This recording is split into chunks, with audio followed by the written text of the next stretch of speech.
बिस्मिल्लाहिर्रहमानिर्रहीम। Lecture number 4A। देखिए fourth lecture जो इससे पहले गुजरा उसमें जिस तरह का वर्क हुआ उसी की ये कंटिन्यूएशन है। अब हम ट्रिग्नोमेट्री के पोर्शन को डील कर रहे हैं, यानी कि sine, cos, tan, cot, secant, cosecant etcetera, इनकी इंटीग्रेशन का क्या करना है। तो इनकी इंटीग्रेशन के हवाले से अब परेशानी यूं नहीं बढ़ानी कि इनके फार्मूले याद करने बैठ जाना है। फार्मूले आपने वही रेडी रखने हैं जो आपने डेरिवेटिव के चैप्टर को पढ़ने के लिए अंडर कंसिडरेशन रखे, यानी कि डेरिवेटिव के चैप्टर को आप डिस्टर्ब नहीं करेंगे।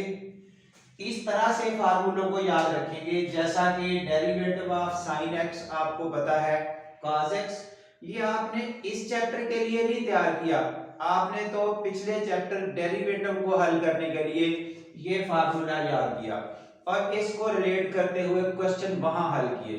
अब हमने कितना देखना है, बस ये लिस्ट हमारे सामने हो कि साइन का डेरिवेटिव ये होता है।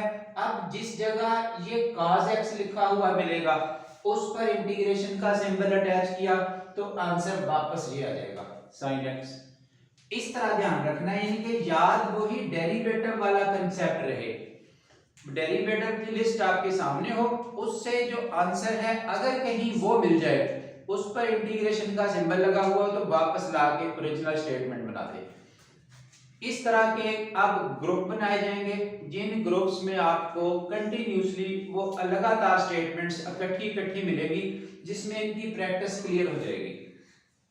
से ये देखिए इस वक्त कोशिश की जा रही है पहले इस साइन और कॉस की। साइन का डेरिवेटिव कॉस, तो कॉस का इंटीग्रल साइन। ये देखिए एक्सरसाइज 3.6 उसका ये क्वेश्चन नंबर 11 है, इसकी इंटीग्रेशन करने को कहा गया। तो यही बात हो रही थी, ये कॉस आपके पास स्टेटमेंट है, यानी कि ट्रिग्नोमेट्री को इस स्टाइल से डील करें। ये कॉस किसका डेरिवेटिव है, साइन का डेरिवेटिव कॉस है, तो जब इसके साथ इंटीग्रेशन लगेगी तो आंसर साइन आ गया। लिमिट्स ऑफ इंटीग्रेशन अपनी जगह, अब लिमिट्स अप्लाई की उसके बाद ये रहा आपके पास सॉल्यूशन। इनके क्वेश्चंस की ना लेंथ ज्यादा है ना कोई टेंशन है, सिर्फ हमारी अप्रोच है कि अप्रोच उस तरह की करें जिसमें हमें वो टेंशन ना पड़े जो हम फार्मूले याद करते करते फंस जाते हैं। फार्मूला तो जो एक ये पावर फार्मूला बताया है इसी का यूज रखना है। हाँ जी, नेक्स्ट क्वेश्चन नंबर 16 इसी एक्सरसाइज का, ये cos का क्यूब है। एक्सरसाइज में ये दिया हुआ है, मैं साइन का क्यूब भी हल कर रहा हूं, यहां पर ये एंड पे दिया हुआ है ताकि ये इकट्ठा ग्रुप एक तरह का नजर आए। ये देखिए cos क्यूब को cos स्क्वायर इनटू cos, ये एक ग्रुप उसके डेरिवेटिव के फॉर्मेट में अलग किया। अब cos को साइन में चेंज करने के लिए जो स्ट्रक्चर कब का चलता है, यानी कि ये मैट्रिक लेवल का फार्मूला है, sin square theta plus cos square theta equal to 1। यहां से sin और cos इंटरचेंज हो जाते हैं। cos स्क्वायर की कीमत लेनी है, sin इधर चला जाएगा, sin स्क्वायर की कीमत लेनी है तो cos उधर शिफ्ट हो जाएगा। यहां cos स्क्वायर की कीमत लगानी है तो cos square theta will be 1 minus sin square theta, वो आपने इसकी जगह पुट किया। Next step, just open the bracket, ये cos इसको मल्टीप्लाई किया, ये आ गया, इसको मल्टीप्लाई किया तो ये स्टेटमेंट आ गई। सेपरेट इंटीग्रेशन कर दी, उसके बाद ये वंस अगेन उसी तरह का आ गया सेटअप cos थीटा जो अभी देखा आपने। साइन का डेरिवेटिव cos होता है तो cos का इंटीग्रल साइन हो गया। उसके बाद ये लिमिट्स ऑफ इंटीग्रेशन, इधर देखिए ये वही पावर फार्मूला जो हमें ऑलरेडी पता है। ये जो सेंटर में पावर है उसको यूं समझा जाता है ये होल पर पावर है, तो अब इस पावर के मुताबिक पावर के अंदर वाले का डेरिवेटिव ये साथ अवेलेबल है। साइन का डेरिवेटिव cos, तो इस पर पावर फार्मूला एक ऐड करें 3/3, यानी कि जिसकी प्रैक्टिस कंटिन्यूसली हम डे 1 से करते आ रहे हैं उसी का यूज है। अब सिर्फ इतना एक्स्ट्रा ऐड हुआ है कि वो साइन का डेरिवेटिव cos होता है, वो आपने डेरिवेटिव के चैप्टर के लिए पढ़ा। नेक्स्ट रह गई लिमिट्स ऑफ इंटीग्रेशन, अप्लाई करने के बाद ये सिंपलीफिकेशन सब सामने है, इसमें एज सच कोई प्रॉब्लम नहीं है। सिमिलरली ये क्वेश्चन का हिस्सा तो नहीं है, लेकिन इस पोर्शन को इसलिए डील कर दिया कि अगर कहीं cos की बजाय ये sin का क्यूब हो जाए तो फिर भी यही स्टेप्स हैं। रिवर्स आर्डर देखिए, अब sin क्यूब को दो, sin एक अलग किया, sin स्क्वायर अलग कर दिया।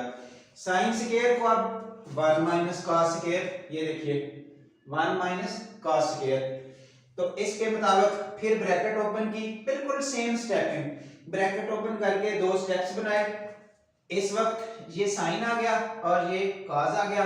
अब उलट है कि cos का डेरिवेटिव होता है d over dx of cos x होता है माइनस साइन x। तो जब आप साइन x का इंटीग्रल लेंगे ये हो जाएगा माइनस cos x। ये आपने माइनस cos थीटा लिखा, इधर पावर के अंदर वाले का डेरिवेटिव साथ है, ये बाहर वाला माइनस ही अंदर शिफ्ट कर दिया। अब cos की 3/3। इस तरह से बिल्कुल सिमिलर पैटर्न है। हाँ जी, अब एक्सरसाइज का क्वेश्चन नंबर 19 इसी वाली का ये स्टेटमेंट है। तो ये स्टेटमेंट अभी भी हमने हल की है वही वाली, यहां भी देख लें, ये cos थीटा को लिखा गया होल की पावर जो सेंटर में लिखी हुई है sin थीटा। अब पावर के अंदर वाले का डेरिवेटिव माइनस साइन चाहिए, नहीं है माइनस, खुद लगाया, बाहर बैलेंस किया, उसके बाद इसकी पावर 3/3, ये 1/3 बाहर आ गया। उसके बाद upper limit minus lower limit, ये सिंप्लीफिकेशन करके आपके पास ये रहा सॉल्यूशन। हाँ जी, उसके बाद एक्सरसाइज 3.3। अब 3.3 का ये है क्वेश्चन नंबर 7। उसमें देखिए tan x का रूट सीकेंट स्क्वायर x, इस tan x को पावर 1/2 लिखा, ऊपर शिफ्ट करके माइनस 1/2 आ गया। तो अब इस पावर के अंदर वाले हिस्से का डेरिवेटिव, यानी कि एज पर रूटीन हम फार्मूला को बिल्कुल नहीं बदल रहे, यही चलता जा रहा है जिसकी एक की बात की है कि अगर पावर के अंदर वाले का डेरिवेटिव साथ हो तो पावर में एक ऐड करना है, वही डिवाइड कर देना है, और अगर पावर -1 हो तो उस वक्त लॉग वाले क्वेश्चंस एक लेक्चर में अलग कर दिए हैं। अब आगे जहां कहीं दरमियान में आएंगे तो उनका आंसर हम लिखते जाएंगे क्योंकि उसको हम स्टडी कर चुके हैं। यहाँ फार्मूला कंटिन्यूसली लिखा पड़ा है, वो चेंज नहीं कर रहे। यानी कि एक्स्ट्रा यहाँ क्या ऐड हुआ, अलजेब्रिक फंक्शन से निकल के यहाँ ट्रिग्नोमेट्री के फंक्शन सामने आ रहे हैं। तो ट्रिग्नोमेट्री के फंक्शंस के डेरिवेटिव की लिस्ट 6 फंक्शन की आप सामने लिख के रख लें एक दफा, उसके बाद वहां से देख देख के भी काम करते जाएंगे तो अंदाजा होता जाएगा। हमने कोशिश यहाँ की है कि 2-2 का ग्रुप बना लिया जाए, तमाम फार्मूले लिखने की बजाय 2-2 फार्मूले लिख के उनके रिलेटेड सारे क्वेश्चन इकट्ठे कर दिए जाएं। सेम tan का डेरिवेटिव सीकेंट स्क्वायर, तो सीकेंट स्क्वायर का इंटीग्रल ये tan इधर वाला, यानी कि ये फार्मूला आपने तो डेरिवेटिव के चैप्टर में पढ़ना ही पढ़ना है। अगर किसी ने इंटीग्रेशन को डील नहीं करना तो डेरिवेटिव की खातिर तो वो पढ़ना है, इसलिए उसका आंसर ये है। अब इसका इंटीग्रल वापस ये है, ये नीचे लिख दिया है। इसी तरह ये सीकेंट और tan का ग्रुप डील किया जा रहा है अभी। अगर सीकेंट का डेरिवेटिव लिखना हो तो वो सीकेंट इनटू tan होता है, और अगर सीकेंट इनटू tan का इंटीग्रल लिखना पड़े, ये चीज इंटीग्रेशन के साथ हो तो वापस ये आंसर हो जाएगा सीकेंट x।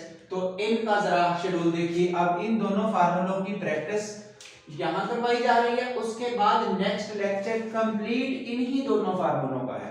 अभी देखते जाइए। हाँ जी, सीकेंट प्लस tan, ये आपके पास एग्जांपल है पेज 158 पर, उसका ये सेकंड पार्ट है।